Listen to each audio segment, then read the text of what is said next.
ना अगला हम लोग पढ़ रहे हैं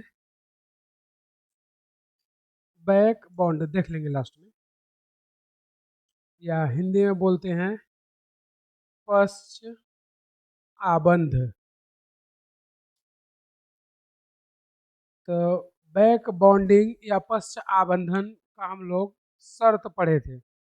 शर्त क्या था कि जो लोन पेयर दाता होता है वो दूसरे आवर्त का होना चाहिए। दूसरा शर्त था कि जो लोन पेयर ग्राही होता है वो दूसरा या तीसरे आवर्त का हो सकता है, लेकिन सबसे खास बात उसके पास वेकेंट ऑर्बिटल होना चाहिए, क्योंकि जब खाली जगह नहीं रहेगा तो रखेगा कहाँ। तो वो हम लोग कंडीशन या शर्त, कंडीशन या शर्त, पहला क्या था कि तत्व दूसरे आवर्त का होना चाहिए लोन पेयर युक्त, लोन पेयर युक्त। दूसरा, दूसरा तत्व के पास रिक्त कक्षक, रिक्त कक्षक और उसके साथ में रिक्त कक्षक व सेकेंड या बोले थर्ड आवर्त का होना चाहिए। ठीक है, ये दो सबसे इम्पॉर्टेंट कंडीशन है।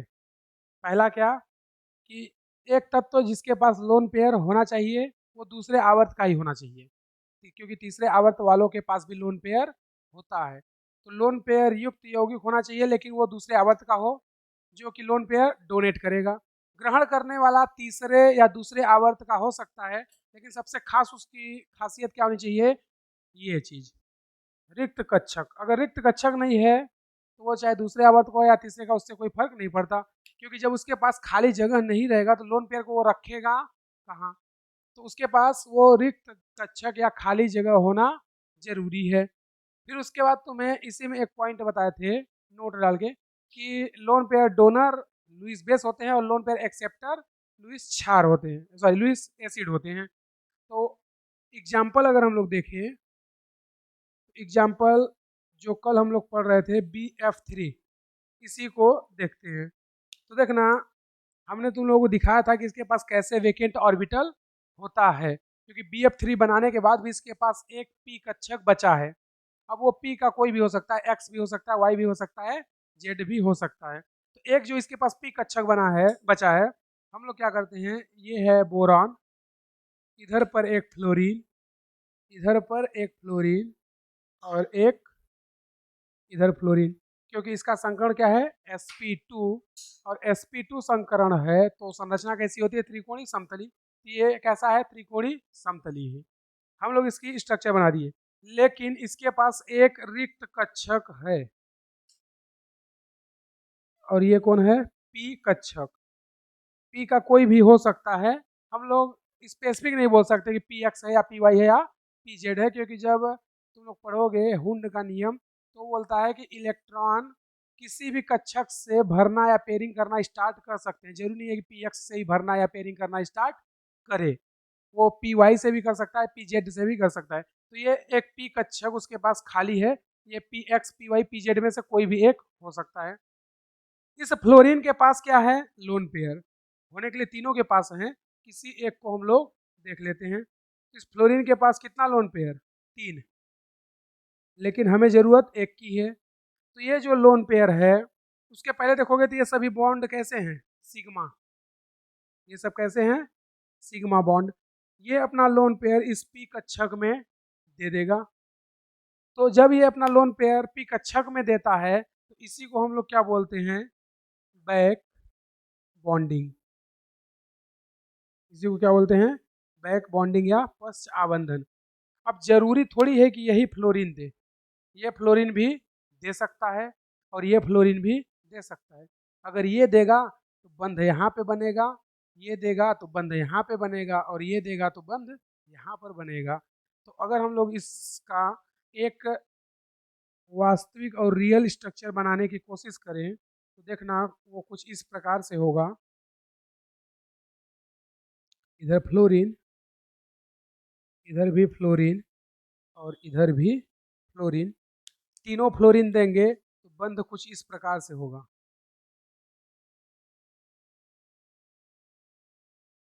यानी कि जो फ्लोरीन देगा बंध वहां पर बन जाएगा। और रिजोनेंस में भी ऐसा ही तो करते थे कि अगर ये देगा तो यहाँ पे बंद, ये देगा तो यहाँ पे बंद और ये देगा तो यहाँ पे बंद। तो बैक बॉन्डिंग एक्चुअल में रिजोनेंस ही है। तो यहाँ पर ये जो बंध बन रहा है ये कैसा बंध बनेगा? पाई बंध। कैसा बनेगा? पाई बंध। तो ये जो पाई बंध बना है यहाँ पर भी बन सकता है, यहाँ पर भी बन सकता है, यहाँ पर अगर ये फ्लोरीन दे तो यहाँ पे बनेगा, ये फ्लोरीन देगा तो यहाँ पर बनेगा, ये फ्लोरीन देगा तो यहाँ पर बनेगा। तो हम लोग इन सभी से मिला करके एक रियल या वास्तविक संरचना बना रहे हैं, जिसमें देख रहे हैं कि यहाँ पर जो पाई बंध है ये तीनों जगह रोटेट हो रहा है, यानी तीनों जगह घूम रहा है। तो इससे ये कंफर्म हो रहा है कि कोई भी फ्लोरीन इसमें दे सकता है, किसी का बांटा नहीं है कि ये फ्लोरीन देगा और ये दोनों नहीं देंगे। तीनों में से कोई भी फ्लोरीन दे सकता है, इसलिए हमने क्या किया? बंध को सभी जगह बना दिया कि जो देगा वहाँ पे हम लोग बंध को मान लेंगे। तो यहाँ पे क्या इसका हो गया? बैक बॉन्डिंग या पश्च आबंधन। अब यहाँ पर देखोगे तो बैक बॉन्डिंग जब हुई तो यहाँ पर देने वाला कौन है? फ्लोरीन। तो लोन पेयर दाता हो गया। भाई लोन पेयर कौन दे रहा है? फ्लोरीन दे रहा है। तो फ्लोरीन क्या हो गया? डोनर। तो ये क्या हो जाएगा? Lewis base. कौन हो जाएगा? Lewis base. और ये क्या कर रहा है? लोन पेयर एक्सेप्ट कर रहा है, तो ये क्या हो जाएगा? Lewis acid. तो लोन पेयर ग्राही लुईस अम्ल होते हैं और लोन पेयर दाता लुईस क्षार होते हैं। पहली बात। दूसरा कॉन्सेप्ट कि ये अगर लोन पेयर दे रहा है तो क्षारीयता इसकी घट जाएगी। क्यों घट जाएगी? क्योंकि अगर ये लोन पेयर किसी दूसरे यौगिक को देता तो क्षारीयता क्या होती है कि लोन पेयर देने वाला यौगिक क्षार होता है, और लोन पेयर जो जल्दी देगा हमें उससे मतलब है, ज्यादा से मतलब नहीं है। जल्दी कौन दे रहा है? तो इसका तो लोन पेयर चला गया रिजोनेंस में या बैक बॉन्डिंग में। जब इसका लोन पेयर बैक बॉन्डिंग में चला गया तो ये लोन पेयर देरी से देगा, इसलिए इसकी क्षारीयता क्या हो जाएगी? कम हो जाएगी। क्यों? क्योंकि इसका लोन पेयर कहाँ चला गया है? बैक बॉन्ड में।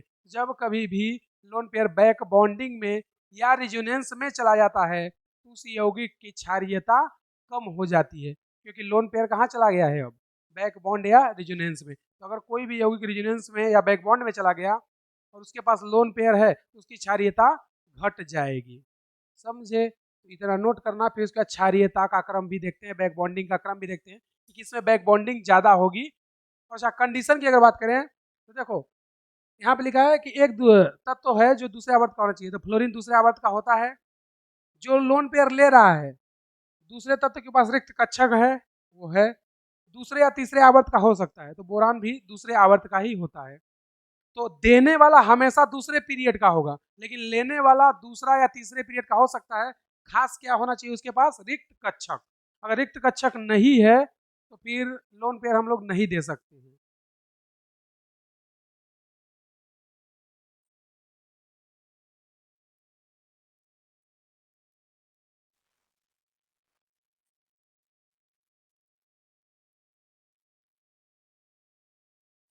देखना इधर,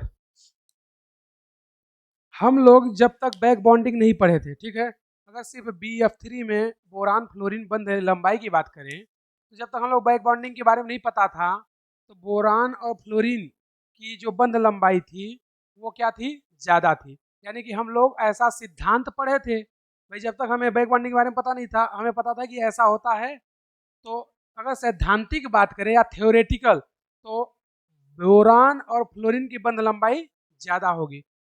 लेकिन जब प्रैक्टिकल करेंगे तो हो क्या जा रहा है? रिजोनेंस, मतलब सिंगल बंध में डबल बॉन्ड कैरेक्टर आ गया। पहले जो एकल बंध था अब उनमें कैसा कैरेक्टर आ गया? डबल बॉन्ड का। तो डबल बॉन्ड की बंध लंबाई कम होती है और सिंगल बॉन्ड की बंध लंबाई ज्यादा होती है। तो अगर हमसे कोई पूछे कि बंध लंबाई किसका ज़्यादा होगा, तो प्रायोगिक जो बंध लंबाई है वो ये है, और जो सैद्धांतिक है वो ये है। तो अगर सैद्धांतिक की बात करें तो bond length of B dash F, ये सैद्धांतिक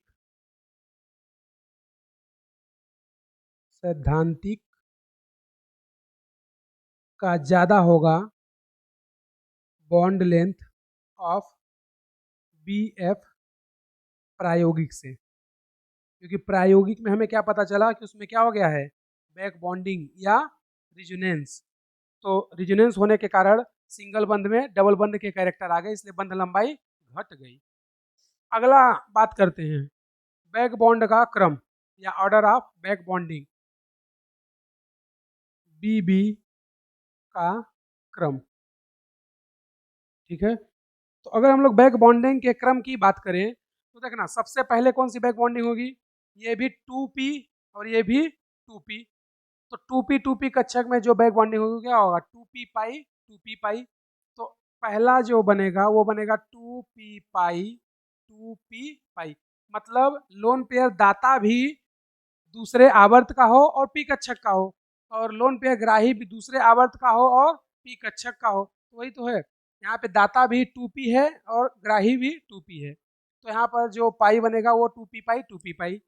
इसके बाद क्या हो सकता है कि 2p पाई 3p पाई, मतलब जो ग्राही है वो दूसरे आवर्त का हो लेकिन जो डोनर है वो तीसरे आवर्त का हो, क्योंकि कंडीशन देखो दूसरे आवर्त का होना चाहिए जो ग्राही है, यानी कि जो लोन पेयर लेगा वो दूसरे आवर्त का ही होना चाहिए, तीसरे आवर्त का नहीं होना चाहिए। लेकिन ये दाता तीसरे आवर्त का हो सकता है, मतलब यहाँ पे सल्फर या फास्फोरस या क्लोरीन को रख सकते हैं। तो ग्राही क्या हो गया, दूसरे आवर्त का, और दाता क्या हो गया, तीसरे आवर्त का। तो 2p पाई 3p पाई। तीसरा क्या हो सकता है, 3p पाई 3p पाई, मतलब दाता और ग्राही दोनों ही तीसरे आवर्त के हैं। तो अगर दाता और ग्राही दोनों ही तीसरे आवर्त के होंगे तो उसमें बैक बॉन्डिंग होती ही नहीं है, नो बैक बॉन्डिंग या नो बीबी।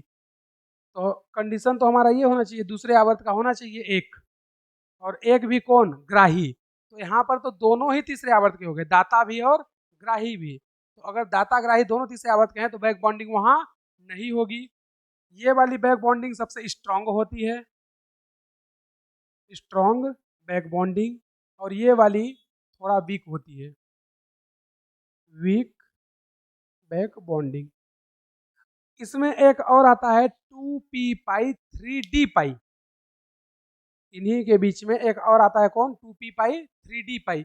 अगर उसको भी इसमें ले आए तो देखना सीक्वेंस क्या हो जाएगा, 2p पाई 2p पाई, उसके बाद 2p पाई 3d पाई, और उसके बाद 2p पाई 3p पाई, और उसके बाद 3p पाई 3p पाई। तो इसमें तो कोई बैक बॉन्डिंग ही नहीं होगी, नो बैक बॉन्डिंग। ये सबसे वीक बैक बॉन्डिंग होगा, और ये दोनों स्ट्रॉन्ग बैक बॉन्डिंग होंगे। तो कभी कभी बैक बॉन्डिंग का क्रम भी पूछता है, हम लोग ये क्रम पूछे हैं, वो तुम्हें ऐसा एग्जाम्पल देके पूछेगा, वो तुम्हें इस तरह का एग्जाम्पल देके पूछेगा, और हम लोग ये पढ़े हैं। तो यहाँ से वो वाले कॉन्सेप्ट भी लगा सकते हैं, कैसे अभी एग्जाम्पल से देखेंगे कि कैसे इनको अप्लाई करना है। अगर डायरेक्टली ये पूछता है तो ठीक है, नहीं पूछता है तो तुम्हें एग्जाम्पल देके पूछेगा कि बैक बॉन्डिंग का क्रम क्या होगा।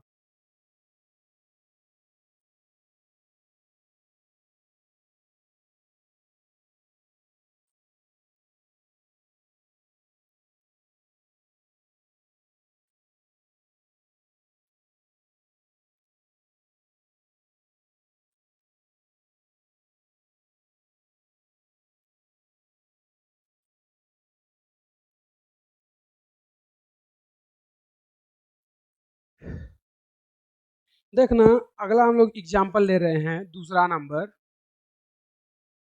एन CH3 का होल थ्राइस।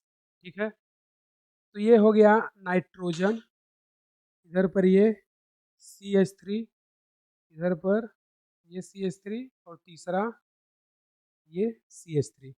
और हमें पता है कि नाइट्रोजन के पास एक लोन पेयर होता है। ठीक है, तो देखोगे तो नाइट्रोजन के पास लोन पेयर है और ये द्वितीय आवर्त का है। पहला कंडीशन हमारा फुलफिल हो रहा है कि एक तत्व जो कि द्वितीय आवर्त का होना चाहिए, लोन पेयर होना चाहिए। दूसरा क्या बोलता है कि ग्राही दूसरे या तीसरे आवर्त का होना चाहिए। तो कार्बन जो है वो दूसरे आवर्त का है, लेकिन इसके पास रिक्त कक्षक नहीं है, क्योंकि कार्बन 4 बंध बनाता है।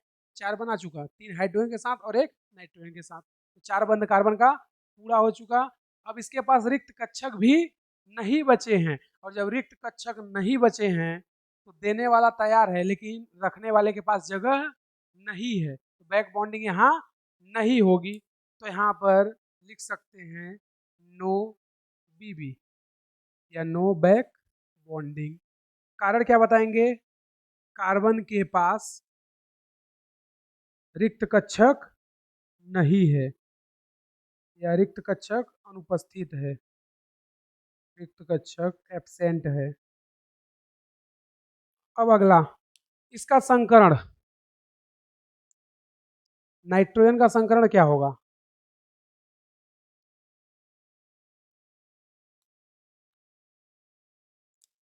संकरण नाइट्रोजन का कैसे निकालेंगे?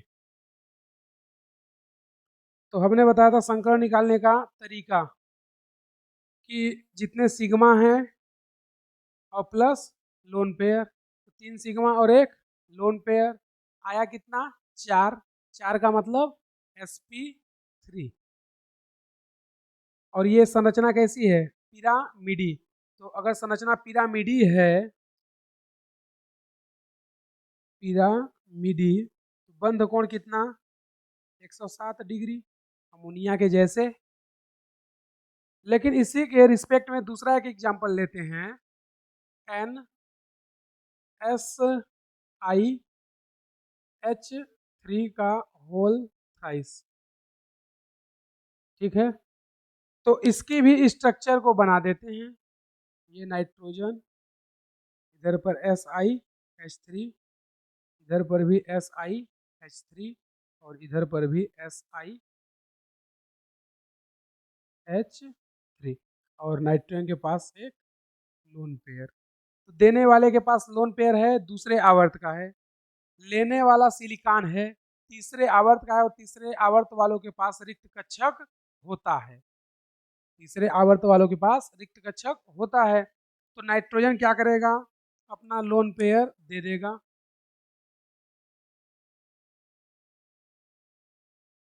मतलब ये नाइट्रोजन तीनों में से किसी भी सिलिकॉन को दे सकता है, इसलिए हमने तीनों जगह एरो बना दिया। यानी कि अगर बंध बनेगा तो यहाँ पर चाहे इसके साथ बना ले, चाहे इसके साथ, चाहे इसके साथ, किसी के भी साथ वो बंध बना सकता है।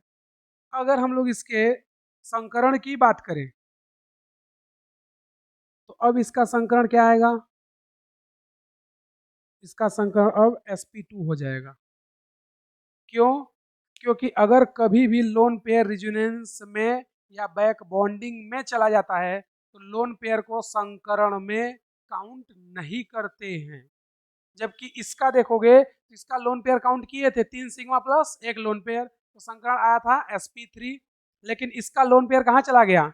रिजोनेंस में, और रिजोनेंस में चला गया तो अब इसके लोन पेयर को हम लोग काउंट नहीं करेंगे। तो यहाँ पर 1 2 3 बंद, संकरण sp2। अगर इन दोनों में क्षारीयता पूछ ले कि NCH3 और NSiCH3 का होल थ्राइस में किसकी क्षारीयता ज्यादा होगी, तो इसका लोन पेयर खाली है, कहीं भी नहीं गया है, जबकि इसका लोन पेयर रिजोनेंस में चला गया। तो पहले लोन पेयर कौन देगा? ये देगा। तो लोन पेयर जो पहले देगा उसकी क्षारीयता ज्यादा होगी। तो यही तो हम बता रहे थे कि जो लोग बैक बॉन्डिंग करते हैं उनकी क्षारीयता घट जाती है। ये बैक बॉन्डिंग कर लिया इसलिए इसकी क्षारीयता घट गई। तो अगर दोनों में क्षारीयता का क्रम पूछ दे तो NCH3 के होल थ्राइस की क्षारीयता ज्यादा होगी NSiH3 के होल थ्राइस से। ये किसका क्रम हो गया? क्षारीयता का। तो जिसका लोन पेयर रेजोनेंस में या बैक बॉन्डिंग में नहीं जाता उसकी क्षारीयता ज़्यादा होती है, और जिसका लोन पेयर रेजोनेंस में चला गया उसको हम लोग संकरण में भी काउंट नहीं करेंगे। ये खास बात है।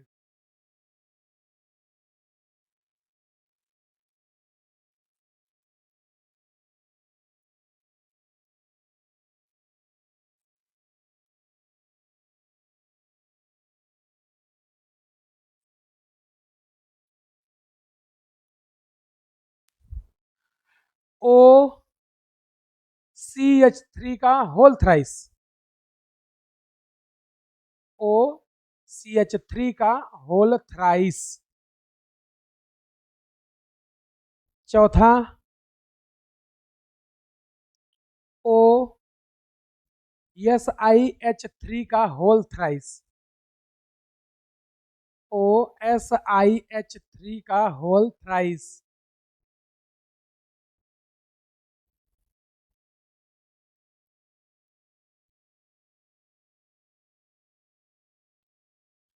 OSiH3 का होल थ्राइस।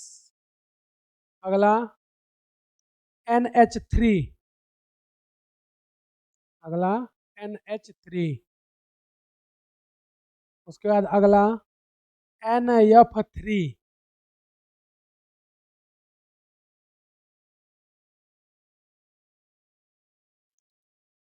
NF3।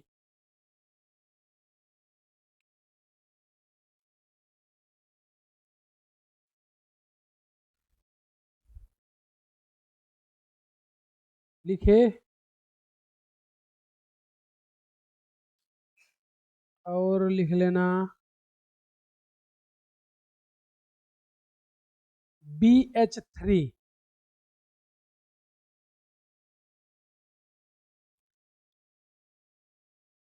BH3। अगला लिख लेना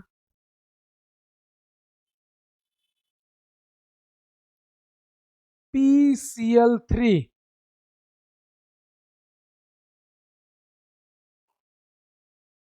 PCl3।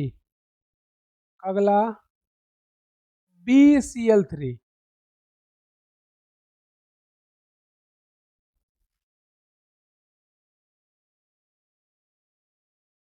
अगला BBr3,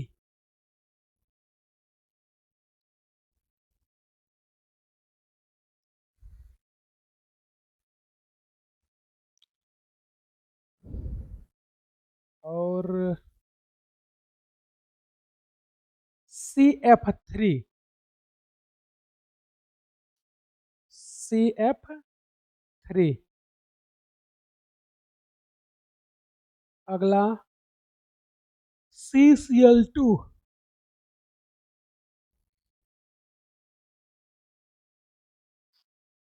CCl2।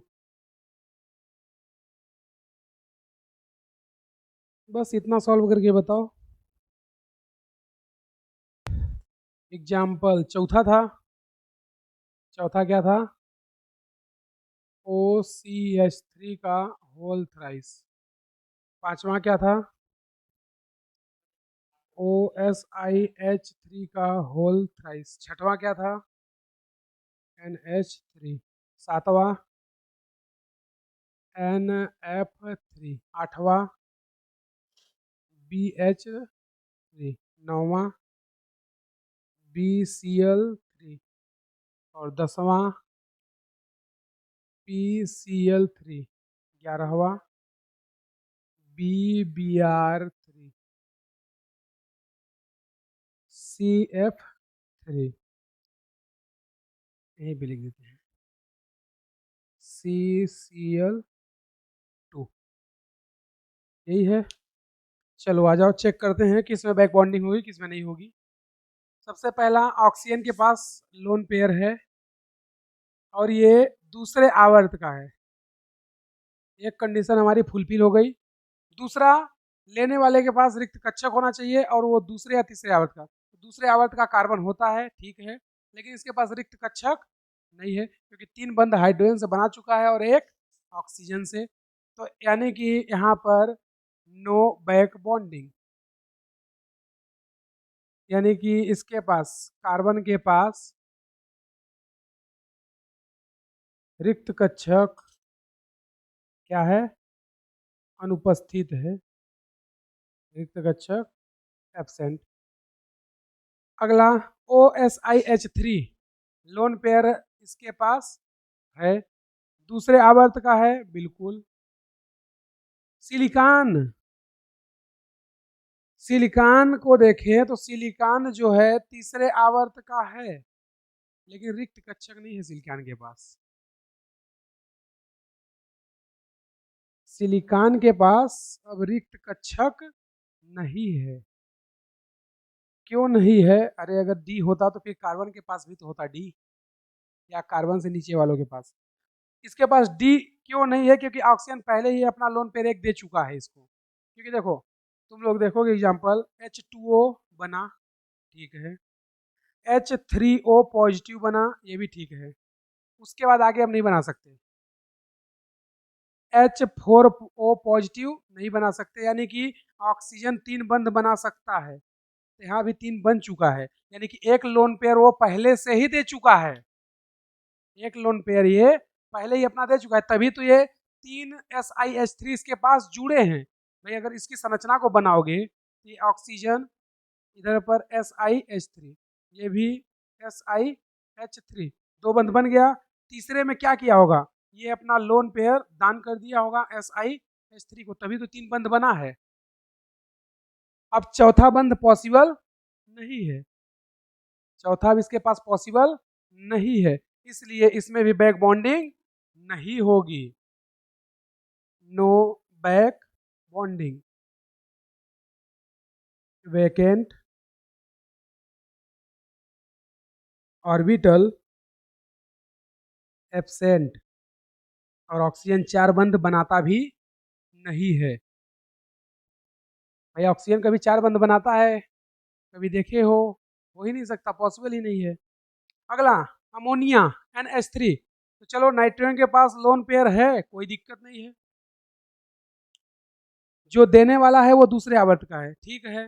हाइड्रोजन, हाइड्रोजन के पास तो रिक्त कक्षक ही नहीं है, तो ये भी no back bonding, no back bonding, क्योंकि H के पास वेकेंट ऑर्बिटल एब्सेंट हैं। अगला आ जाओ NF3, तो नाइट्रोजन के पास लोन पेयर है, फ्लोरीन के पास भी लोन पेयर है, तो चाहे तो फ्लोरीन दे दे नाइट्रोजन को, या नाइट्रोजन चाहे तो फ्लोरीन को दे दे, मतलब दोनों ले दे सकते हैं, भाई नाइट्रोजन के पास भी लोन पेयर है, फ्लोरीन के पास भी लोन पेयर है। नाइट्रोजन अपना लोन पेयर फ्लोरीन को दे सकता है, फ्लोरीन अपना लोन पेयर नाइट्रोजन को दे सकता है, मतलब दोनों एक दूसरे को लोन पेयर दे सकते हैं, पहला बात, यानी कि लोन पेयर दोनों के पास है, दोनों ही दूसरे आवर्त के हैं, ये भी अच्छा है कि दोनों दूसरे आवर्त के हैं, दोनों के पास लोन पेयर है, लेकिन फिर भी बैक बॉन्डिंग नहीं होगी, क्योंकि पास दोनों के पास रिक्त कक्षक नहीं है, ना तो नाइट्रोजन के पास है रिक्त कक्षक, ना ही फ्लोरीन के पास है रिक्त कक्षक, तो यहाँ भी बैक बॉन्डिंग नहीं होगी, no back bonding. Lone pair तो दोनों के पास था, लेकिन N व F दोनों के पास वेकेंट ऑर्बिटल नहीं है, वेकेंट ऑर्बिटल एब्सेंट है। BH3, ये दोनों ही भिखारी, ना तो बोरान के पास लोन पेयर, ना ही हाइड्रोजन के पास लोन पेयर, इनके दोनों लोग अमीर थे, दोनों दे रहे थे, कोई लेने वाला ही नहीं था, ये दोनों भिखारी, दोनों के पास लोन पेयर नहीं है, जब रहेगा नहीं तो देंगे क्या, इसमें भी बैक बॉन्डिंग नहीं होगी, नो बैक बॉन्डिंग, क्योंकि यहाँ पर लोन पेयर ही नहीं है, जब लोन पेयर ही नहीं है तो देंगे क्या। BCl3, क्लोरीन के पास लोन पेयर है, ये 3rd पीरियड का है, और बोरान के पास वेकेंट ऑर्बिटल भी है, बोरान के पास रिक्त कक्षक है, क्लोरीन के पास लोन पेयर है, और तीसरे आवर्त का है, लेकिन फिर भी बैक बॉन्डिंग नहीं होती। क्यों नहीं होती? क्योंकि दाता हमेशा दूसरे आवर्त का होना चाहिए, लेने वाला दूसरा या तीसरा हो सकता है, लेकिन देने वाला हमेशा दूसरे आवर्त का ही होना चाहिए। क्लोरीन तीसरे आवर्त में आता है, जबकि हमारा कंडीशन क्या बोला था कि दाता हमेशा दूसरे आवर्त का हो, ग्राही दूसरे या तीसरे आवर्त का हो सकता है, लेकिन दाता हमेशा दूसरे ही आवर्त का होना चाहिए। तो ग्राही तो दूसरे आवर्त का है, ठीक है, लेकिन दाता दूसरे आवर्त का नहीं है, दाता तीसरे आवर्त का है। इसलिए यहां पर भी बैक बॉन्डिंग नहीं होगी। क्यों नहीं होगी? क्योंकि LP donor LP donor third period का है या थर्ड आवर्त का है, इसलिए बैक बॉन्डिंग नहीं होगी। अगला PCl3, ये तो दोनों ही तीन के हैं भाई, क्लोरीन भी तीसरे आवर्त का, फास्फोरस भी तीसरे आवर्त का। तो फास्फोरस के पास तो रिक्त कक्षक है, क्लोरीन के पास भी लोन पेयर है, लेकिन दिक्कत क्या है कि दाता कहाँ का है? तीसरे आवर्त का है। तो यहाँ पर लोन पेयर है, लेकिन बैक बॉन्डिंग नहीं होगी, क्योंकि एलपी डोनर कहाँ का है? थर्ड पीरियड का। इसीलिए हम लोग पहले कंडीशन पढ़े थे, BBr3, तो इसके पास लोन पेयर तो है ब्रोमीन के पास, इसके पास रिक्त कक्षक है, लेकिन दाता इस बार चौथे पीरियड का हो गया। ब्रोमीन के पास लोन पेयर तो है, लेकिन चौथे आवर्त का हो गया, तो इसमें भी बैक बॉन्डिंग नहीं होगी, क्योंकि एलपी डोनर फोर्थ पीरियड का है और हमें कहाँ का चाहिए? या सेकेंड, डोनर तो हमेशा सेकेंड का ही चलेगा, एक्सेप्टर सेकेंड थर्ड का हो सकता है। CF3, फ्लोरीन के पास लोन पेयर है, कार्बन के पास वेकेंट ऑर्बिटल है क्योंकि CF3 है, तो फ्लोरीन के पास लोन पेयर, कार्बन के पास वेकेंट ऑर्बिटल, तो बैक बॉन्डिंग हो जानी चाहिए, लेकिन होता नहीं है। क्यों नहीं होता है? क्योंकि ये जो तीन बंध बनाया है, उस तीन बंध में एक इलेक्ट्रॉन अभी भी इसके एक कक्षक में है। चेक कर लेते हैं, अगर होगा तो ठीक है, नहीं होगा तो कोई बात ही नहीं है। इलेक्ट्रॉनिक विन्यास क्या होता है? 1s2 2s2 2p, 2 2 4 2 6, 2p2 होगा ना। तो एक इलेक्ट्रॉन यहाँ आ जाएगा और तीन फ्लोरीन इसके साथ, इसमें एक इलेक्ट्रॉन अभी है और एक इलेक्ट्रॉन है, तो वो रख नहीं सकता, यानी कि इसके पास भी वेकेंट ऑर्बिटल नहीं है। भाई तीन फ्लोरीन थे, तो ये तीन इसमें बंध बना लिए, यहाँ पर फ्लोरीन आ गया, यहाँ पर भी आ गया, यहाँ पर भी फ्लोरीन आ सकता था, लेकिन आया नहीं है। लेकिन यहाँ पे लोन पेयर नहीं आ सकता ना, क्योंकि लोन पेयर के पास दो इलेक्ट्रॉन है, एक लोन पेयर मतलब दो इलेक्ट्रॉन, तो एक कक्षक में तीन इलेक्ट्रॉन थोड़ी हो सकता है, क्योंकि रूल क्या बोलता है कि एक कक्षक में अधिकतम दो इलेक्ट्रॉन ही हो सकते हैं और न्यूनतम एक या जीरो। न्यूनतम जीरो भी हो सकता है ना, जरूरी थोड़ी है कि एक ही है, इसमें नहीं रहे इलेक्ट्रॉन। तो एक कक्षक में अधिकतम दो इलेक्ट्रॉन और न्यूनतम जीरो इलेक्ट्रॉन हो सकते हैं, तो एक इलेक्ट्रॉन है, दो और डाल देंगे तो तीन हो जाएगा, जो कि पॉसिबल नहीं है, और पॉसिबल नहीं है तो यहाँ पर बैक बॉन्डिंग भी पॉसिबल नहीं है। नो बैक बॉन्डिंग, कारण वेकेंट ऑर्बिटल एब्सेंट।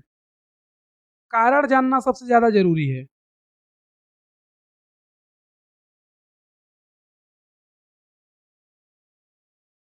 CCl2 इसमें हो जाएगा कि नहीं हो जाएगा? नहीं होगा, क्योंकि डोनर तीसरे आवर्त का है ना भाई, लोन पेयर डोनर तीसरे आवर्त का है, हमें कहाँ का चाहिए? दूसरे आवर्त का, तो इसमें भी नहीं होगा, क्योंकि एलपी डोनर थर्ड पीरियड का है, एलपी डोनर थर्ड पीरियड का है, तो इसमें भी बैक बॉन्डिंग नहीं होगी। तो किसी में बैक बॉन्डिंग हुआ ही नहीं शायद।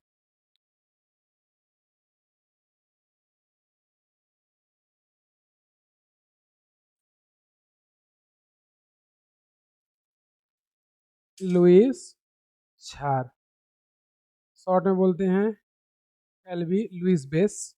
तो देखना हम लोग क्या कर रहे हैं, एग्जाम्पल ले रहे हैं NH3PH3, इन दोनों में क्षारीयता किसकी ज़्यादा होगी।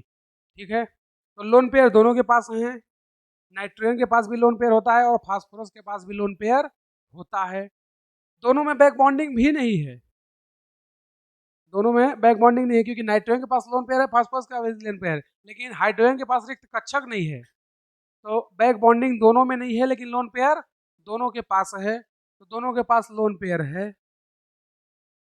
लेकिन दोनों में बैक बॉन्डिंग नहीं होगी, नो बैक बॉन्डिंग, क्योंकि रिक्त कक्षक एब्सेंट हैं, वैकेंट ऑर्बिटल एब्सेंट। तो बैक बॉन्डिंग नहीं हुआ, वैकेंट ऑर्बिटल एब्सेंट है। तो अब इनकी क्षारीयता कैसे निकालें। क्षारीयता क्या होता है, जो लोन पेयर दान करे वो क्या होता है, लुईस क्षार। तो लोन पेयर ये भी दान करेगा, लोन पेयर ये भी दान करेगा, लेकिन नाइट्रोजन का आकार छोटा होता है, फास्फोरस का आकार बड़ा होता है, क्योंकि नाइट्रोजन से नीचे कौन आता है, फास्फोरस। तो हम लोग कहाँ चल दिए, वर्ग में। यानी कि अगर किसी का आकार बड़ा है तो उस पर लोन पेयर स्टेबल होता है, यानी कि उसके पास इलेक्ट्रॉन घनत्व तो ज़्यादा भी हो जाती, कोई दिक्कत नहीं है। लेकिन नाइट्रोजन का आकार छोटा, लोन पेयर आएगा तो नाइट्रोजन अनस्टेबल हो जाएगा, तो वो क्या चाहेगा कि जल्दी से हम लोन पेयर दान कर दें। तो यहाँ पर कॉन्सेप्ट क्या लगेगा, साइज का। यानी कि अगर साइज बढ़ेगी तो लोन पेयर की स्टेबिलिटी भी बढ़ती है, और अगर लोन पेयर की स्टेबिलिटी बढ़ गई तो क्षारीयता क्या हो गया, घट गया। क्योंकि लोन पेयर की स्टेबिलिटी बढ़ गई तो वो लोन पेयर देना ही नहीं चाहेगा, तो जल्दी से लोन पेयर कौन दे देगा, NH3। और अगर NH3 लोन पेयर जल्दी दे देगा तो उसकी क्षारीयता भी बढ़ जाएगी। दूसरा कॉन्सेप्ट या दूसरा एग्जाम्पल हम लोग क्या ले रहे हैं, OCH3 का होल थ्राइस और OSiH3 का होल थ्राइस। इसमें बैक बॉन्डिंग होता नहीं है, लेकिन पहले से बैक बॉन्डिंग हो चुकी है। अगर OSiH3 के होल थ्राइस की बात करें तो पहले से ही इसमें बैक बॉन्डिंग हो चुकी है। तो अगर इसमें पहले से ही बैक बॉन्डिंग हो चुकी है और इसमें बैक बॉन्डिंग होती ही नहीं है, तो हमने पहले ही कॉन्सेप्ट तुम्हें बताया था कि जिसमें बैक बॉन्डिंग हो गया उसकी क्षारीयता कम हो जाती है। इसमें बैक बॉन्डिंग है तो इसकी क्षारीयता कम हो जाएगी। तीसरा एग्जाम्पल लुईस एसिड का ले रहे हैं या लुईस अम्ल का। तो हमारे पास है CHF3 और एक है CHCl3। ठीक है, तो अम्लीयता क्या होती है, H+ को दान करने के बाद जो भी बचा उसको देखेंगे। तो H+ दाता क्या होते हैं, अम्ल, और OH दाता क्या होते हैं, क्षार। अगर तुम आर्हीनियस का अम्ल क्षार कॉन्सेप्ट पढ़ोगे तो बताता है पानी में H+ जो देता है वो अम्ल होते हैं और जो OH- देता है वो क्षार होते हैं। तो हम लोग अम्लीयता चेक कर रहे हैं, तो इन दोनों में से क्या करें, H+ को निकाल दें। तो H+ अगर यहाँ से निकल जाएगा, H+ निकल गया तो बचा क्या, CF3-, और यहाँ से H+ निकल गया तो क्या बचा, CCl3-। ठीक है, अब देखोगे तो यहाँ पर फ्लोरीन है और यहाँ पर क्लोरीन है। बैक बॉन्डिंग दोनों में नहीं होगी, बैक बॉन्डिंग दोनों में नहीं होगी कि हो जाएगी भाई। इसके पास कार्बन के पास अभी लोन पेयर है, फ्लोरीन के पास भी लोन पेयर है, मतलब दोनों लोन पेयर दे सकते हैं, लोन पेयर दोनों दे सकते हैं। लेकिन हम लोगों को अम्लीयता चेक करनी है, क्षारीयता नहीं। तो क्षारीयता से भी आंसर ला सकते हैं, क्योंकि जिसकी क्षारीयता ज़्यादा उसकी अम्लीयता कम। भाई अगर हमसे पूछा इसकी क्षारीयता, तो अमोनिया की क्षारीयता ज़्यादा है तो अमोनिया की अम्लीयता कम होगी।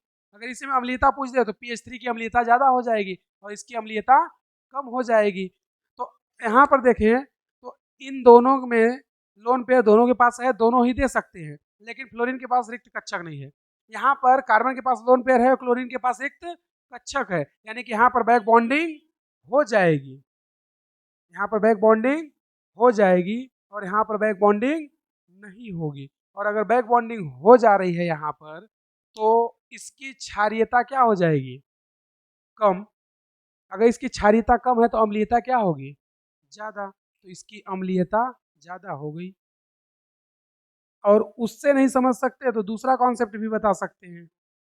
दूसरा कॉन्सेप्ट क्या कि निगेटिव आयन जिस पर जितना स्टेबल रहता है उसकी अम्लीयता उतना ही ज़्यादा होती है। तो क्लोरीन का आकार बड़ा है, बड़े आकार पर माइनस या फिर बोले लोन पेयर ज़्यादा स्टेबल होता है। इसके साथ क्लोरीन है तो ये लोन पेयर या माइनस चिन्ह को रख सकता है। फ्लोरीन का आकार बड़ा है और सॉरी फ्लोरीन का आकार छोटा है तो ये लोन पेयर को प्रतिकर्षित करेगा, इसलिए नहीं रख सकता।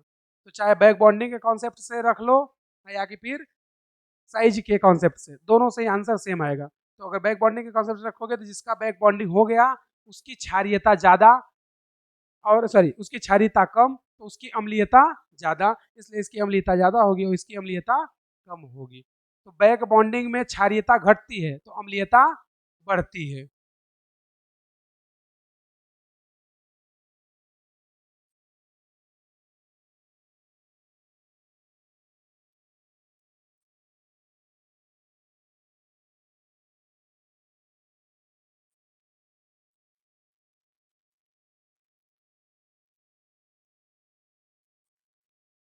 निम्न में से क्वेश्चन लिखना, निम्न में से किसमें बैक बॉन्डिंग नहीं होती, नहीं होता है? निम्न में से किसमें बैक बॉन्डिंग नहीं होता है? ऑप्शन लिखना, number first P S I H three का whole thrice, P S I H three का होल थ्राइस, मतलब जैसे वो लिखे हैं ना O S I H three का होल थ्राइस, ओ को हटा करके वहां पे पी लगा दो। यहाँ पे लिखे है ना O S I H three का होल थ्राइस, ओ को हटा के पी लगा दो और कुछ नहीं करना है। लिखे दूसरा लिखना पी सी एच थ्री का होल थ्राइस, ऑप्शन दूसरा पी सी एच थ्री का होल थ्राइस, यानी कि वो जो पहला एग्जाम्पल लिखे हैं वहां पर ओ सी एच थ्री की जगह पर ओ को हटा के पी लिख दो, बस वही रहेगा। अगला तीसरा example N H S I H three, N H S I H three, S I H three का होल ट्वाइस कर दो, एस आई एच थ्री का होल ट्वाइस, केवल एस आई एच थ्री का ही होल ट्वाइस रहेगा। अगला चौथा N P F two, N P F two, P F two का होल थ्राइस कर दो, पी एफ टू का होल थ्राइस। अगला लिखो, अगला NCl3, मतलब 15-20 एग्जाम्पल दे रहे हैं, इसमें तुम्हें बताना है किसमें बैक बॉन्डिंग होगी और किसमें नहीं होगी। NCl3,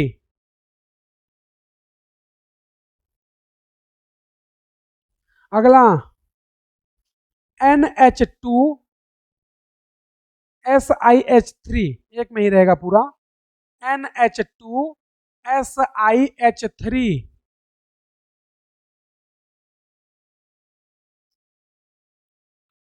NH2 SiH3। अगला BeOMe,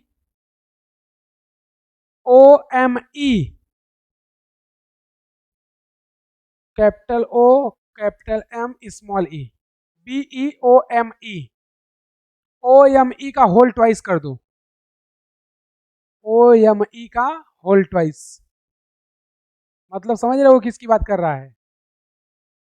यानी कि ये जो OCH3 का होल थ्राइस किए है ना, इसी को वो क्या बोल रहा है? Whole twice. क्योंकि एमी मतलब क्या होता है? मेथिल, और ओ मतलब ऑक्सीजन, मेथिल को ही शॉर्ट में क्या बोलते हैं? एमी।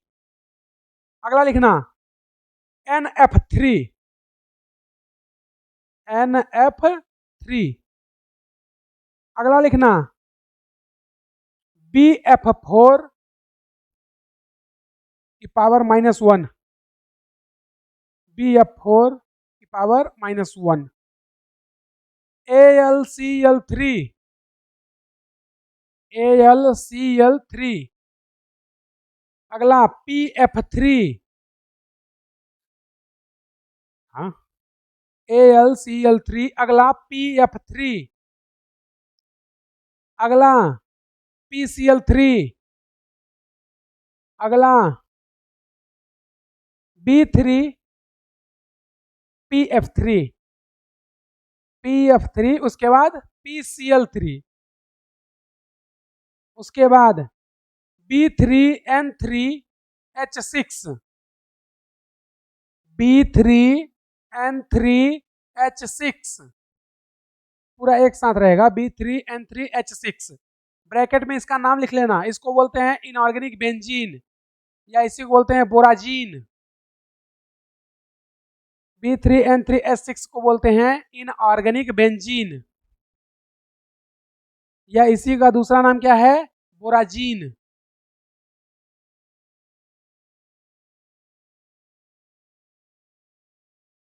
लिखे। अगला देखना BN, BN एग्जाम्पल में, अगला एग्जाम्पल BN पूरे का होल एक्स, BN का होल एक्स यानी कि पूरा होल एक्स रहेगा। लिखे। डैश करके इसका ब्रैकेट में नाम लिख लेना इनऑर्गेनिक ग्रेफाइट, ब्रैकेट में लिख लेना इनऑर्गेनिक ग्रेफाइट, इसका नाम होता है इनऑर्गेनिक ग्रेफाइट। अगला लिखना B3O6, B3O6 की पावर -3, नहीं ऑक्सीजन पे, B3O6 और ऑक्सीजन पर लिख देना पावर -3, मतलब घात जिसको बोलते हैं। अगला एग्जांपल OCl2, OCl2। अगला एग्जांपल AlF3, AlF3। अगला एग्जांपल PH3। अगला एग्जांपल BeF2। अगला एग्जांपल BOH का होल थ्राइस, केवल OH में रहेगा होल थ्राइस, OH का होल थ्राइस, BOH का होल थ्राइस। डैश करके इसका नाम लिख लेना बोरिक अम्ल, बोरिक अम्ल। अगला लिखना CCl2, CCl2। और लास्ट आखिरी BOCH3 का होल थ्राइस, BOC, मतलब ये जो एग्जांपल लिखे हैं ना OCH3 का होल थ्राइस, उसमें O को हटा के B लिख दो बस, BOCH3 का होल थ्राइस। लिख चुके। तो इन क्वेश्चनों में तुम्हें केवल बताना है किसमें बैक बॉन्डिंग होगी, किसमें नहीं होगी। जिसमें होगी उसमें टिक सही का मार देना कि मतलब इसमें बैक बॉन्डिंग हो रही है, जिसमें नहीं होगा उसमें क्रॉस कर देना। लेकिन सबसे खास कारण सहित बताना, ताकि तुम्हें भी बाद में पता चले कि क्यों नहीं हो रहा है। तो ये क्वेश्चन तुम लोगों को सॉल्व करके लाना है। कर लोगे कि नहीं कर पाओगे? कर लोगे ना? अच्छा बात है, कर लोगे तो। अगला हेडिंग लिखना बॉन्ड लेंथ। अगला हेडिंग बॉन्ड लेंथ या बंध लंबाई।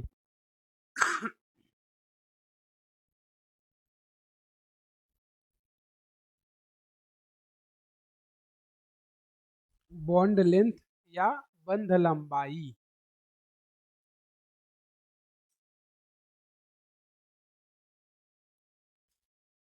लिखे। तो देखो बंध लंबाई हम लोग पहले भी पढ़ चुके हैं कि बंध लंबाई और बंध कोण एक दूसरे के क्या होते हैं, व्युत्क्रमानुपाती। अगर बंध लंबाई और बंध कोण एक दूसरे की व्युत्क्रमानुपाती हैं, जिसका बंध कोण ज्यादा होगा उसकी बंध लंबाई कम होगी, और जिसका बंध कोण कम होगा उसकी बंध लंबाई ज्यादा होगी। लेकिन हम लोग ऐसे यौगिकों का एग्जाम्पल ले रहे हैं जिसमें बैक बॉन्डिंग हो जा रही है। तो अगर बैक बॉन्डिंग हो जाएगी, इसी में एग्जाम्पल बता दे क्या, बोलो। इन्हीं एग्जाम्पल को लेकर के बता देते हैं। देखना, एक एग्जाम्पल ले रहे हैं हम लोग, बंध लंबाई। अगर बंध लंबाई की बात कर रहे हैं तो नंबर फर्स्ट एग्जाम्पल BOH3 का होल थ्राइस, और अगला है BOH का होल 4, BOH का होल 4 -1। ठीक, इन दोनों में हमसे पूछ रहा है बोरान ऑक्सीजन बंध लंबाई क्या होगी। ठीक है, बोरान ऑक्सीजन की बंध लंबाई क्या होगी। तो सबसे पहले तो ये चेक करें कि किसमें बैक बॉन्डिंग होगी।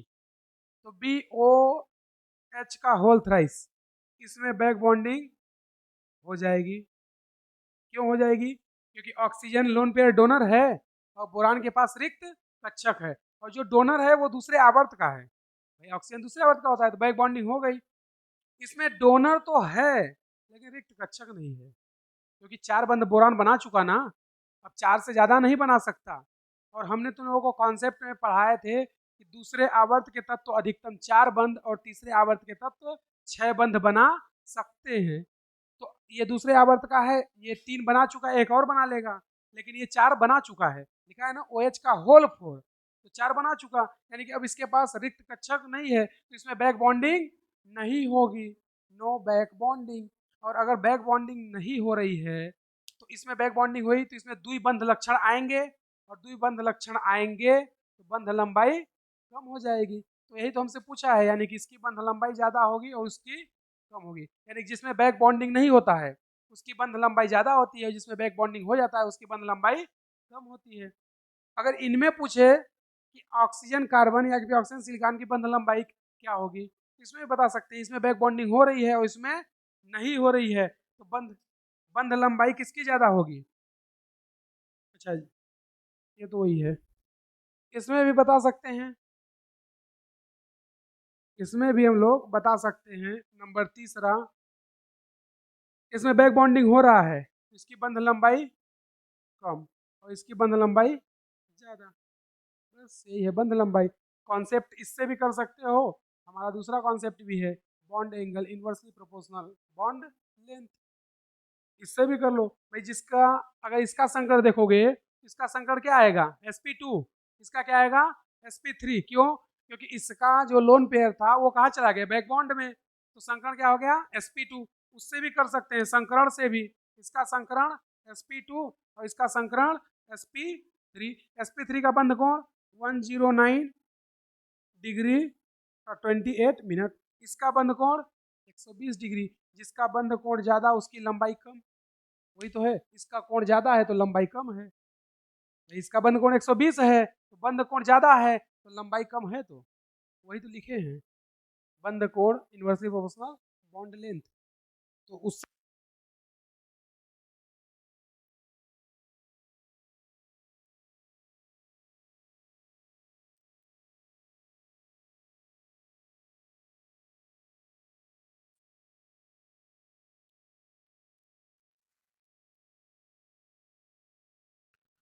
क्षारीयता घट जाती है, बैक बॉन्डिंग के कारण क्षारीयता घट जाती है,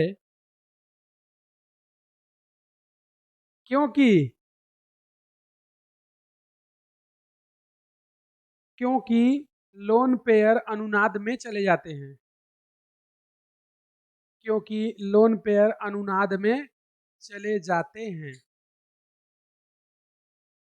क्योंकि लोन पेयर अनुनाद में चले जाते हैं। दूसरा नोट लिखना, नोट नंबर दूसरा, बैक बॉन्डिंग के कारण अम्लीयता बढ़ जाती है, क्षारीयता घटती है और अम्लीयता बढ़ती है। और ये तो सीधा सा है कि एक घटेगा तो एक बढ़ेगा। तो बैक बॉन्डिंग के कारण अम्लीयता बढ़ जाती है क्योंकि H प्लस निकलने के बाद, क्योंकि H प्लस निकलने के बाद ऋण आयन की ऋण आयन का स्थायित्व